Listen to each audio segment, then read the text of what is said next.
ilaha illallah, la ilaha illallah, Muhammadun Rasulullah. Sheikh al-Islam ibn Taymiyyah rahimahullah, he says something very nice. And I want you to ponder those words, those wise words that he says. He says, for you to enter the paradise of the hereafter, you must enter the paradise of this dunya. For you to enter the paradise of Allah Azza wa Jal in the hereafter, you must enter the paradise of this dunya, as the gate to enter the paradise of the hereafter is the paradise of this dunya. What's the paradise of this dunya? And what paradise is he referring to? He's not referring to the beautiful houses of this dunya and the beautiful gardens of this dunya and the gold and the silver of this dunya. But what he refers, rahimahullah, he says, as for you to enter the paradise of the hereafter, you must enter the paradise of this dunya, because in this dunya there's a paradise, and the paradise of this dunya is the obedience of Allah subhanahu wa ta'ala. So when you obey Allah Azza wa Jal, and when you fully surrender to Allah, when you worship Allah Azza wa Jal the way He should be worshipped, when you submit to Allah subhanahu wa ta'ala and adhere every single thing in your life for the sake of Allah, you've entered the paradise of this dunya, which is the gate of the paradise of the hereafter. This is the obedience of Allah Azza wa Jal. Ikhwani, my brothers in Islam, what does this dunya mean to me? What's my primary objective in this dunya? Why do I live in this dunya?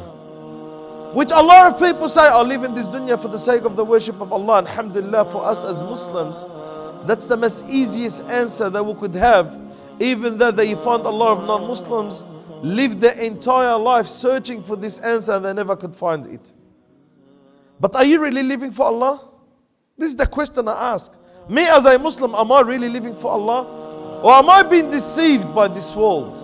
Because the Prophet Muhammad sallallahu alayhi wa sallam, he says, حُبُّ الدُّنْيَا رَأْسُ كُلِّ خَطِيئَةٍ. Loving this dunya and being so attached to this dunya is the head of all disobedience. It all begins from the love of this dunya. All begins when we are so attached to this dunya. And Allah Azza wa Jalla, He says, يَا أَيُّهَا الَّذِينَ آمَنُوا مَا لَكُمْ إِذَا قِيلَ لَكُمْ انفِرُوا فِي سَبِيلِ اللَّهِ ثَاقَلْتُمْ إِلَى الْأَرْضِ أَرَضِيتُمْ بِالْحَيَاةِ الدُّنْيَا مِنَ الْآخِرَةِ فَمَا مَتَاعُ الْحَيَاةِ الدُّنْيَا فِي الْآخِرَةِ إِلَّا قَلِيلٌ. Allah says, all those who believe, why is it that when your Lord commands you and orders you that you strive in His path, you strive for Islam, you fulfill your obligations, you struggle for the sake of Allah Azza wa Jal, you follow the halal, you leave the haram for the sake of Allah. Allah says, why is it when Allah commands you to struggle for His religion, to strive for Islam, you grab so tight onto this world, you don't want to let go of this dunya, you grab so tight into this dunya and you don't want to let go of everything of this world. You are so scared, you are so frightened to let go of this dunya. And then Allah says, what's wrong with you? فَمَا مَتَاعُ الْحَيَاةِ الدُّنْيَا فِي الْآخِرَةِ إِلَّا قَلِيلٌ. Did you accept this dunya over the hereafter? You favor this world over what Allah had prepared for you in the paradise? You favor this disgraceful dunya over what Allah subhanahu wa ta'ala had prepared for you in this honorable akhirah? Then Allah says, wake up to yourself. فَمَا مَتَاعُ الْحَيَاةِ الدُّنْيَا فِي الْآخِرَةِ إِلَّا قَلِيلٌ. The luxury that you think there is luxury in this dunya is nowhere compared to the luxury that Allah had prepared for you in the hereafter. What you see from the adornments of this dunya and the luxury of this dunya and this world and the beauty of this world, Allah is saying to you, this is nothing compared to what I had prepared for the believers in the paradise. This is no comparison between what you see in this world and what Allah Azza wa Jalla had prepared for the believers in the hereafter. So why is it that you favor this world over the hereafter? Why is it that you replace the paradise with this dunya? فَمَا مَتَاعُ الْحَيَاةِ الدُّنْيَا فِي الْآخِرَةِ إِلَّا قَلِيلٌ. The luxury of this world is nowhere compared to the luxury that Allah says about Himself. I had prepared for my servants where no eyes had seen, no ears had heard of, and not even a mind or a heart can even think of. Allah is asking this question. How could you replace the paradise that Allah had prepared for you over this dunya? How could you replace the Jannah that Allah had prepared for you over this dunya? Why are you so attached to this dunya? And you forget about the hereafter. This dunya is the farm, mazra'atul akhirah. It is the farm of the hereafter. Is what you plant here, is what you harvest in the hereafter. What you plant in this dunya is what you reap in the hereafter. So why have you planted in this dunya? Or we've been so occupied with this dunya that this dunya got us so occupied with it that made us forget our primary goal, and that's the paradise. Where do I stand, my brother in Islam? What does this dunya mean to you?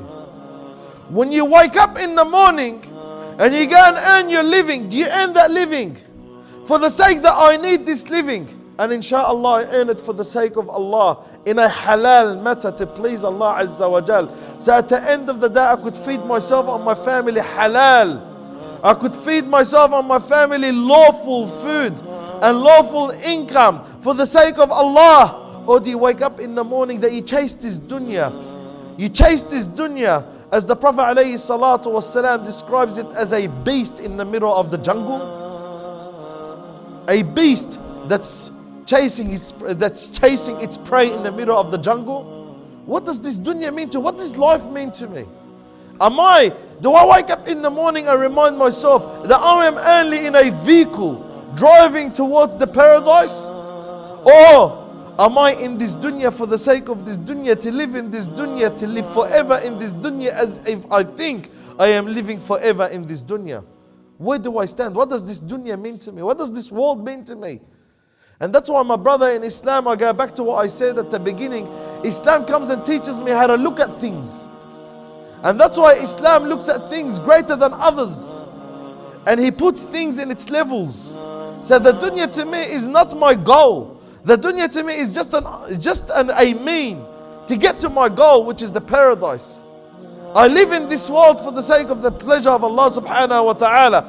And everything I do in this dunya, whether earning money or getting married or having children or eating or sleeping or even doing whatever I do it for the sake of Allah Azza wa Jal, to please Allah Azza wa Jal, to face Allah in the hereafter, so I could enter the paradise of Allah.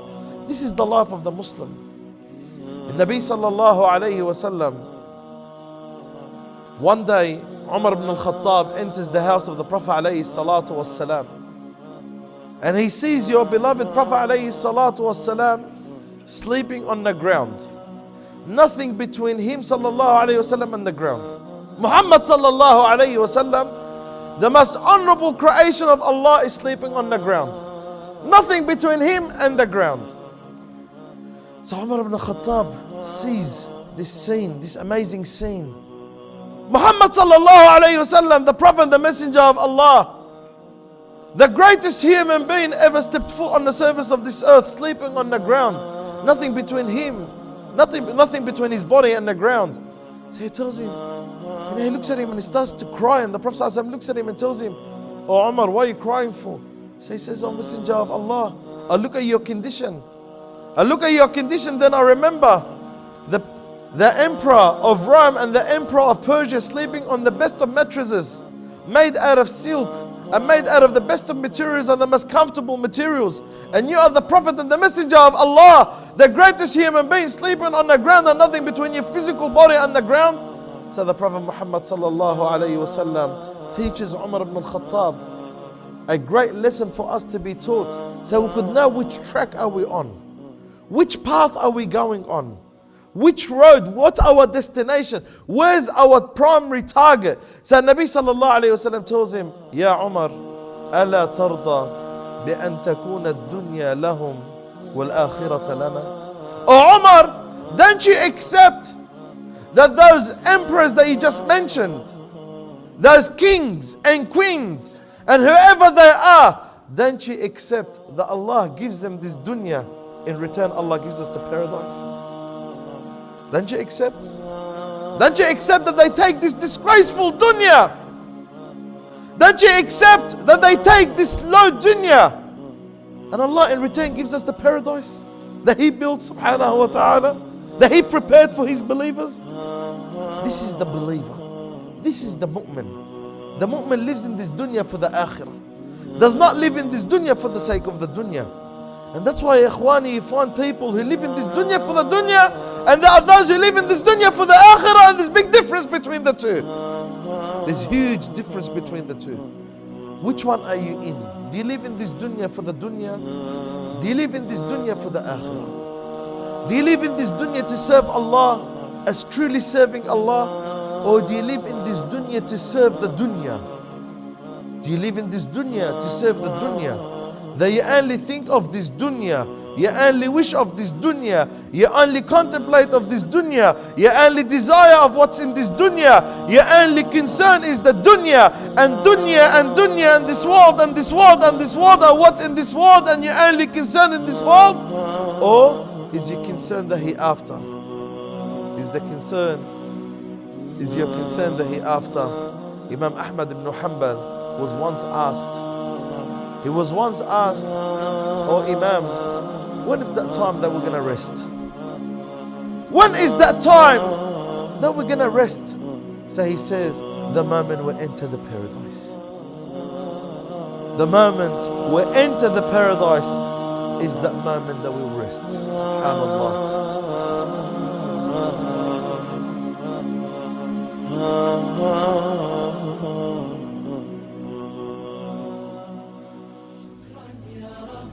شكرا هديت قلبي شكرا نورت دربي شكرا شكرا يا رب شكرا يا ربي شكرا هديت قلبي